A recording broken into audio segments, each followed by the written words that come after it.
Dari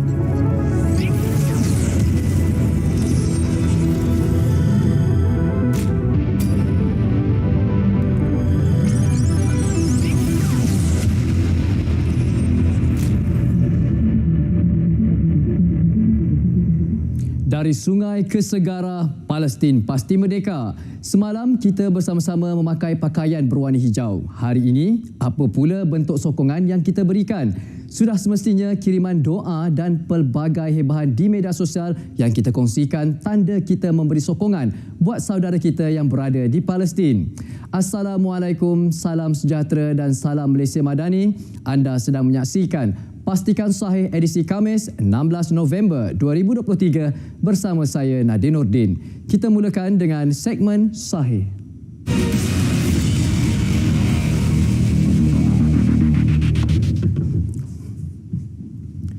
Perdaya masyarakat sebagai orang tengah dapatkan perkhidmatan JPN. Untuk makluman, pihak Jabatan Pendaftaran Negara ingin merujuk beberapa halaman atau akaun di platform media sosial, terutamanya Facebook, yang kerap kelihatan kebelakangan ini cuba menawarkan khidmat berbayar untuk mendapatkan dokumen-dokumen pengenalan diri yang dikeluarkan oleh jabatan ini. Pihak tidak bertanggungjawab tersebut didapati memanipulasi platform media sosial untuk menjerat dan memperdaya orang awam, terutamanya pendatang asing yang baru tiba dan tidak memahami dengan prosedur rasmi pemilikan dokumen pengenalan diri di Malaysia. Halaman atau akaun yang diwujudkan menggunakan poster dan gambar-gambar rasmi JPN yang boleh didapati secara umum di internet bagi memperlihatkan halaman tersebut sebagai akaun yang sahih untuk berurusan. Orang awam diingatkan agar tidak mudah terpedaya dengan mana-mana pihak yang menawarkan apa-apa perkhidmatan yang melibatkan urus niaga JPN. Pengguna media sosial juga boleh mengambil tindakan dengan melaporkan kepada pihak berwajib sebarang halaman yang meragukan dan bertentangan dengan garis panduan komuniti platform media sosial berkenaan bagi mengelakkan lebih ramai pihak terpedaya. Pihak JPN ingin menegaskan tiada sebarang khidmat ejen atau orang tengah untuk mewakili jabatan bagi setiap urus niaga dan perkhidmatan. Hadirkan diri sahaja ke mana-mana 212 pejabat JPN untuk mendapatkan maklumat mengenai prosedur permohonan atau khidmat nasihat berkaitan. Untuk pengetahuan umum dan maklumat awal berkaitan perkhidmatan JPN, orang ramai boleh merujuk soalan-soalan lazim di laman web rasmi JPN melalui www.jpn.gov.my atau anda juga boleh hubungi JPN di talian 03 8880 7077 atau email ke pro@jpn.gov.my. Kami bawakan pula perkongsian di portal sebenarnya.my mengenai polis menasihatkan orang ramai agar berhati-hati ketika menderma, terutama ketika isu berkaitan peperangan di Gaza, Palestin, bagi mengelak menjadi mangsa penipuan. Pengarah Jabatan Siasatan Jenayah Komersial iaitu JSJK Bukit Aman, Datuk Seri Ramli Muhammad Yusof berkata, pihaknya faham rakyat di negara ini sangat dermawan dan apabila berlaku sebarang insiden, anda sanggup membantu, namun ada juga pihak yang mengambil kesempatan atas kesulitan. Ini adalah contoh pihak yang tidak bertanggungjawab. Menurutnya, sekiranya ada pihak meminta sumbangan derma ke Palestin, sila membuat pengesahan terlebih dahulu kerana walaupun jumlah derma itu hanya RM100 atau RM200, tetapi ia tetap membuka ruang kepada penipuan. Jelas beliau, jika betul hendak menderma, anda boleh salurkan ke tabung disediakan kerajaan atau pertubuhan bukan kerajaan NGO yang berdaftar. Perhatian semua, laman sesawang www.tijari.ticketmysearch.com ini adalah laman sesawang palsu yang dicipta oleh skamer untuk menipu anda. Sila berhati-hati, pelbagai cara yang dilakukan skamer untuk memperdaya mangsa. Pastikan anda layari laman sesawang iaitu alamatnya adalah laman sesawang Tijari yang sahih adalah www.tijari.com.my. Seorang peniaga lelaki didakwa di Mahkamah Majistret Jerantut atas kesalahan mengemukakan maklumat palsu ketika mendaftar kad pengenalan anaknya di Pejabat Pendaftaran Negara JPN di Temerloh tahun lepas.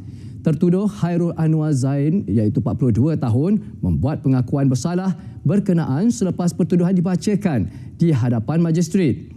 Majistret Mahkamah Jurantut menjatuhi hukuman denda sebanyak RM1,800 dan sekiranya gagal menjelaskan bayaran denda berkenaan boleh dipenjara 12 bulan. Tertuduh telah melakukan kesalahan mengikut Seksyen 36(B) Akta Pendaftaran Kelahiran dan Kematian 1957 Akta 299. Berdasarkan pertuduhan, tertuduh dengan sengaja mengemukakan maklumat palsu sewaktu mendaftarkan kelahiran bayi lelaki yang dilahirkan yang kini sudah berusia 12 tahun. Kes tertuduh berjaya dikesan oleh pegawai JPN Temerloh apabila hadir untuk membuat kad pengenalan anaknya pada tahun 2022 ketika anak pertamanya berusia 12 tahun dengan difahamkan tertuduh bernikah melalui satu sindiket di Pulau Pinang pada tahun 2009.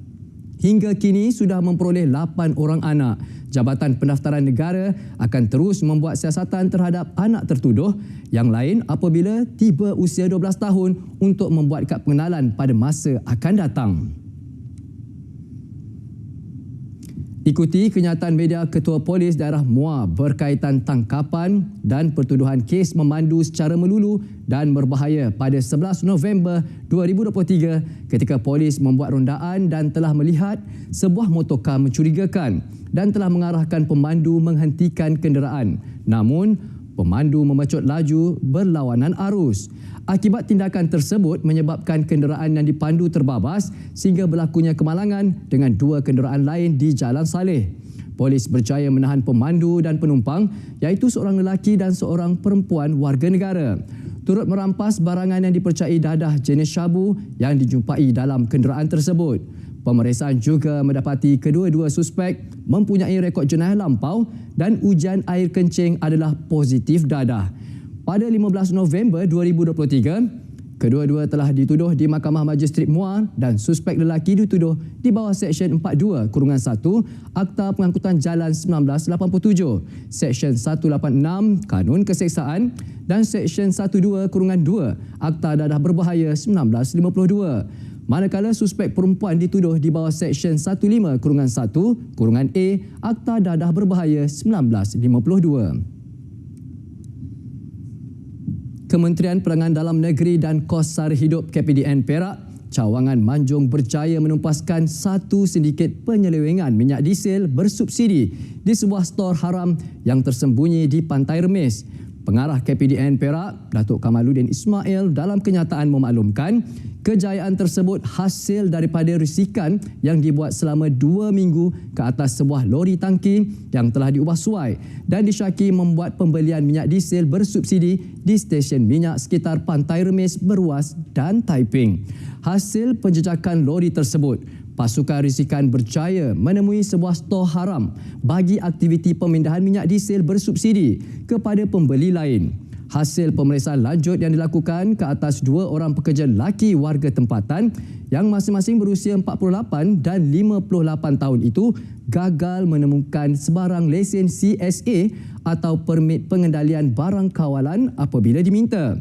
Dianggarkan 5,000 liter cecair yang disyaki minyak diesel, sebuah lori tangki, peralatan mengepam dan beberapa dokumen telah disita serta kedua-dua pekerja telah ditahan untuk siasatan lanjut. Nilai rampasan keseluruhan dianggarkan bernilai lebih RM200,000 dan kes disiasat di bawah Akta Kawalan Bekalan 1961 dan Peraturan-Peraturan Kawalan Bekalan 1974.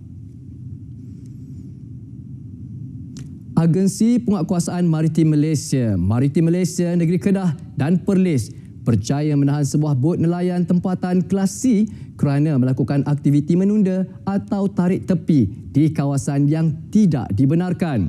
Bot berkenaan ditahan pada kedudukan kira-kira 9 Batu Nautika, barat Pulau Rebak Besar, Langkawi.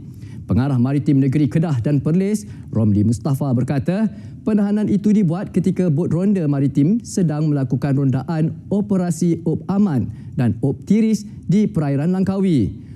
Bot pukat tunda itu ditahan bersama seorang tekong dan 3 kru kesemuanya warga Thailand, lingkungan umur antara 29 hingga 56 tahun di zon larangan perikanan ketika sedang leka melakukan aktiviti berkenaan. Romli berkata, kru tekong dan bot ditahan bersama ikan campuran iaitu seberat 1,000 kilogram telah diiringi masuk ke Jeti Maritim Malaysia Bukit Malut untuk siasatan lanjut. Kes di bawah Akta Perikanan 1985 kerana menjalankan aktiviti memukat di zon larangan iaitu di bawah 15 batu nautika dari pantai. Katanya aktiviti menangkap hasil laut kurang 15 batu nautika daripada pantai boleh menjejaskan keseimbangan ekosistem serta mata pencarian nelayan tradisional yang bergantung hidup di kawasan tersebut. Suruhanjaya Pencegahan Rasuah Malaysia SPRM menggesa tindakan sewajarnya diambil dengan kadar segera terhadap pihak yang mengeluarkan dan menyebarkan fitnah serta tomahan melalui satu hantaran di media sosial kepada badan penguatkuasa itu. Pihak SPRM telah membuat satu laporan polis berhubung satu hantaran dalam aplikasi TikTok atas nama pemilik akaun Wancin 11.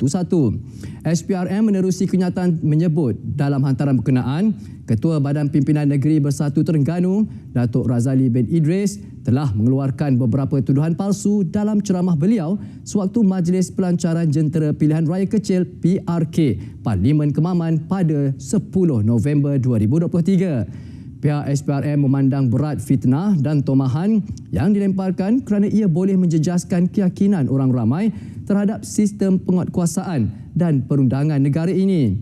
Pihak SPRM adalah sebuah badan penguatkuasa yang diperkasakan oleh undang-undang untuk melaksanakan fungsi dan peranan membanteras rasuah dengan bebas dan profesional tanpa dikawal oleh mana-mana pihak. Hentikan spekulasi, hapuskan berita yang tidak pasti. Tak pasti, jangan kongsi. Pastikan sahih berat seketika, kembali selepas ini dalam segmen semasa.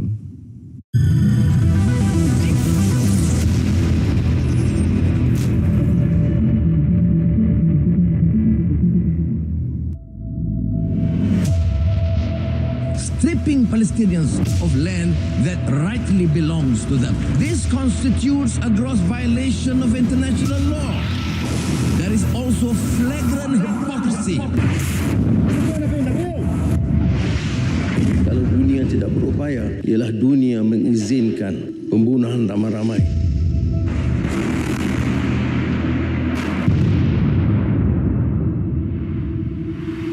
Bukan kita nak jadi jago atau kita ada peranan. Banyak masalah dalam negara pun Malaysia belum selesai. Jadi orang kata mengapa kita sibuk soal lain, tapi ini tanggungjawab kita.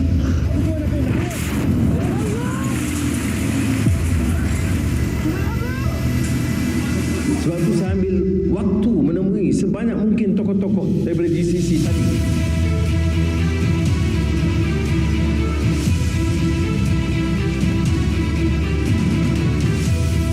Sengsaraan dialami oleh masyarakat Gaza itu sudah tahap sangat parah. Jadi itu yang kita sepakat tadi bincang dan pihak Mesir telah berusaha sedaya upaya untuk meningkatkan penyaluran bantuan kemanusiaan.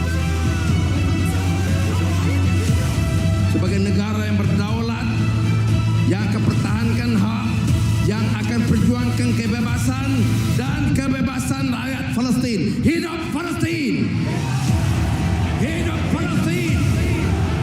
Hidup Palestin! Palestin merdeka!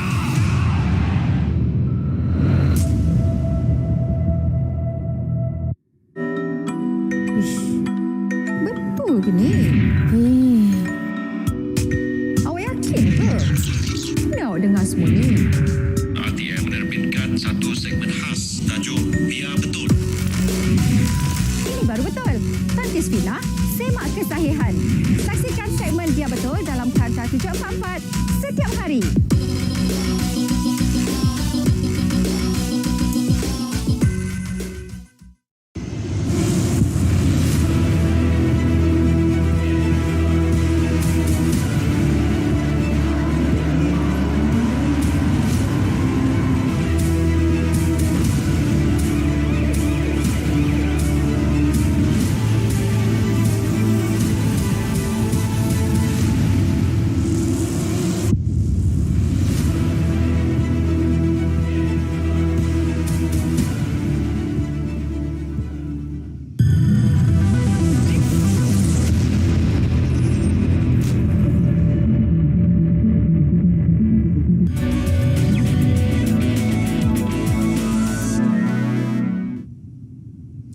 Terima kasih kerana masih lagi setia bersama kami dalam Pastikan Sahih. Ini adalah segmen semasa.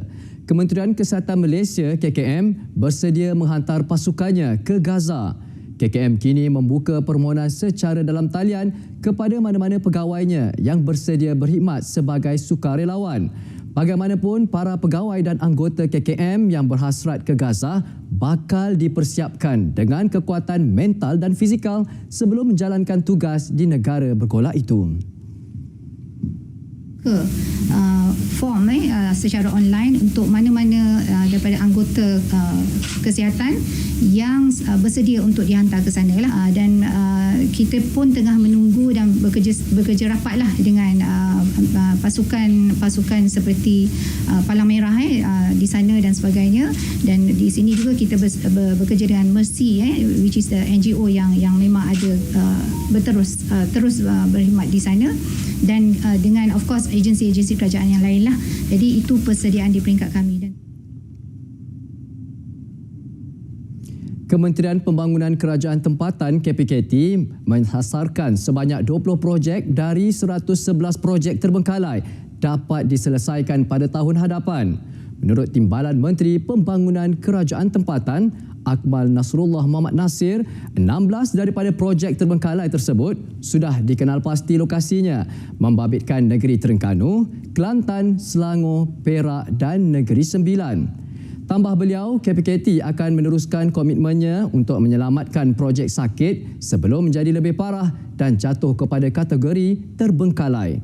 Sehingga September 2023, KPKT berjaya memulihkan sebanyak 266 projek perumahan swasta terbengkalai yang melibatkan sebanyak 67,773 unit rumah serta 46,229 pembeli.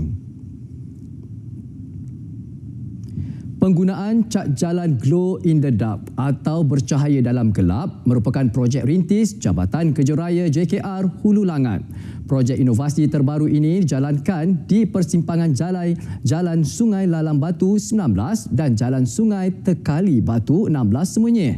Menteri Kerja Raya Datuk Seri Alexander Natalinggi turut melawat kawasan bersama Ahli Parlimen Hulu Langat bagi melihat inovasi dalam kejuruteraan yang dibawakan oleh JKR Hulu Langat. Cat jalan bercahaya dalam gelap ini berada sepanjang 490 meter bagi permulaan.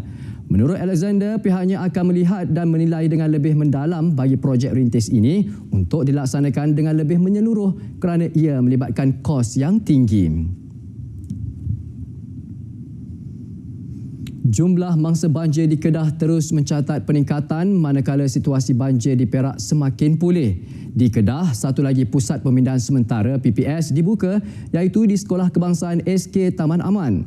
Setakat pukul 8 malam, 210 penduduk daripada 63 keluarga ditempatkan di 4 PPS. 3 daripadanya di Kota Star dan 1 di Kubang Pasu. Menurut Pegawai Pertahanan Awam Daerah Kubang Pasu, Kapten Muhammad Adenin Suhaimi, pihaknya masih menjalankan pemantauan di kampung terjejas banjir. Di daerah itu, jumlah penduduk yang ditempatkan di PPS SK Malau kekal 31 orang daripada 7 keluarga. Manakala di Perak, situasi banjir di negeri itu semakin pulih. Setakat pukul 8 malam, jumlah penduduk terjejas banjir di negeri itu terus menurun kepada 187 orang daripada 54 keluarga, berbanding 217 orang pada pukul 6 petang. Sekretariat Jawatankuasa Pengurusan Bencana Negeri memaklumkan 2 PPS telah ditutup iaitu di Dewan Serbaguna Cikus dan Dewan Orang Ramai Kampung Seri Kinta. Sementara itu, 4 PPS masih beroperasi melibatkan daerah Hilir Perak, Kerian dan Kinta. Lembaga Pemasaran Pertanian Persekutuan Fahma akan membekalkan 60,000 kit makanan kepada Agensi Pengurusan Bencana Negara NADMA untuk diedarkan kepada penduduk terjejas banjir di seluruh negara. Timbalan Menteri Pertanian dan Keterjaminan Makanan, Datuk Chan Fung Hin berkata, daripada jumlah itu, 40,000 daripadanya perlu disediakan sebagai stok fasa pertama sebelum akhir tahun ini sebagai persediaan menghadapi musim monsun Timur Laut MTL. Tambah Chan, setakat ini Fahma telah membekalkan lebih 295,000 kit makanan kepada NADMA sejak 2015. Katanya setiap kit makanan itu mengandungi 12 produk makanan, antaranya beras, garam, gula, susu pekat, kopi, kicap manis, bihun dan makanan sedia dimakan.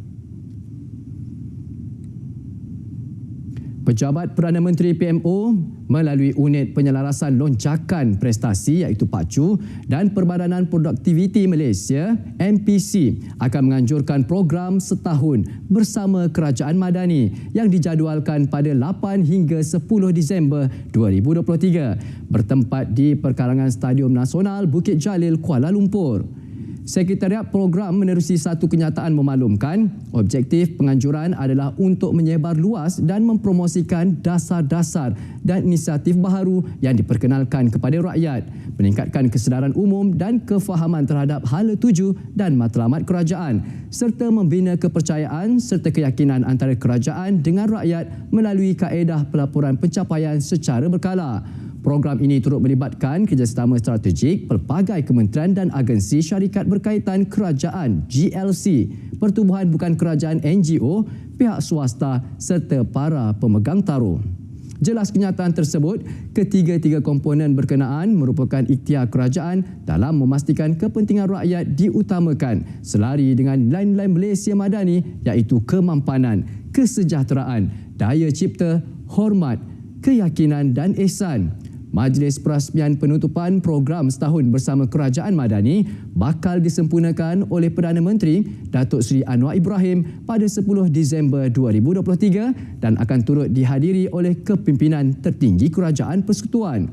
Orang ramai dijemput untuk bersama-sama hadir memeriahkan program setahun bersama Kerajaan Madani pada 8 hingga 10 Disember 2023 bermula seawal 9 pagi hingga 10 malam.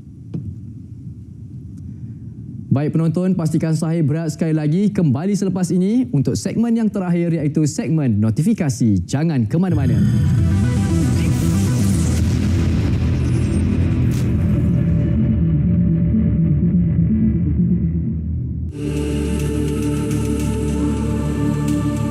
Excellencies, with due humility, I call upon each of us to strategically employ our diplomatic channels and networks, institute an immediate ceasefire, increase and expedite humanitarian assistance to the people of Gaza, halt all Israeli settlement activity and settler violence against Palestinians in the West Bank, immediately cease the forced displacement of civilians, investigate and prosecute all breaches of international law, including war crimes, through international judicial institutions. Support the Arab Peace Initiative and facilitate negotiations with reputable mediators to advance the two-state solution. With the recognition of an independent state of Palestine based on the pre-1967 borders with East Jerusalem as its capital, and combat the global rise of Islamophobia while safeguarding the right to peaceful expression of support for the Palestinian cause. In closing, allow me to reaffirm Malaysia's ironclad commitment to the Palestinian cause.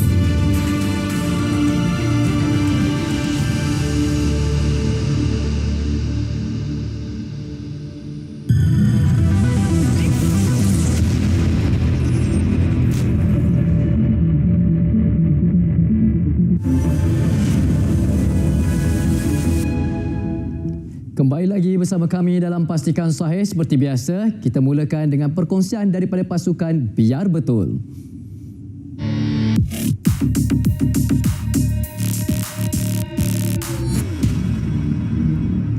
Tular kononnya undang-undang jenayah syariah di negara ini bakal lenyap jika rakyat terus berdiam diri. Menerusi muat naik di media sosial, akaun pemuda sebuah parti pembangkang mendakwa cubaan untuk menghancurkan institusi itu giat dijalankan. Dakwah hantaran itu, musuh Islam telah berjaya di Selangor dan kini usaha berkenaan cuba diperluas. Susulan itu, mereka menghasut orang ramai untuk turut serta perhimpunan mendesak perlembagaan dipindah. Seakan gerakan terancang, perkara itu turut diiyakan gabungan dianggotai parti terbabit. Sebab kes ini sangat besar. Kalau sekiranya seandainya perkara ini berlaku, dia akan menyebabkan bidang kuasa Mahkamah Syariah tu akan sebahagian besar akan terapun. Semakan pasukan Biar Betul mendapati tuduhan merupakan fitnah. Exco Agama Selangor yang menafikan perkara itu mencabar pihak yang menuduh untuk mengemukakan bukti. Fitnah yang dilempar tidak lain tidak bukan hanya bersifat politik. Jika benar dakwaan demikian, tindakan yang dicanang mahu dilakukan itu sepatutnya dilaksana ketika mereka menjadi kerajaan. Malah, perkara yang mahu diperjuangkan itu juga tidak kena cara. Tiada keperluan pindah perlembagaan. Menurut Menteri Agama, Badan Perundangan Negeri boleh menggubal undang-undang kesalahan jenayah syariah. Ini kerana ia adalah kuasa mutlak sultan atau raja. Pada masa sama, usaha mempertahan kesucian Islam dan undang-undang syariah pastinya jadi keutamaan kerajaan perpaduan. Beberapa perkara penting dilaksana bagi menambah baik perkara berkenaan. Henti mainkan isu 3R, jangan cetus kegusaran awam, tindakan tegas menanti si kaki fitnah. Jika anda terima bahan fitnah atau disyaki tidak betul, segera lapor ke SKMM. Biar betul, tak pasti, jangan kongsi.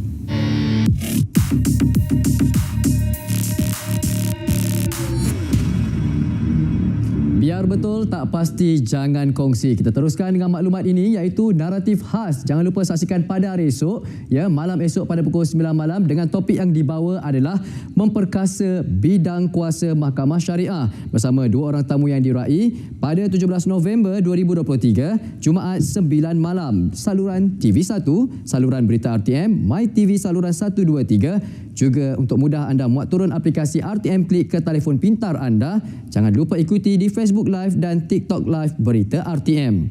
Kita teruskan dengan maklumat ini. Tanya terus, cabaran masa kini Mahkamah Syariah. Pada hari Ahad 19 November 2023, 6.30 petang di TV1 dan 10 malam di saluran berita RTM. Kita bawakan pula Forum Perdana Ehwal Islam Ikhlas Tanpa Sempadan.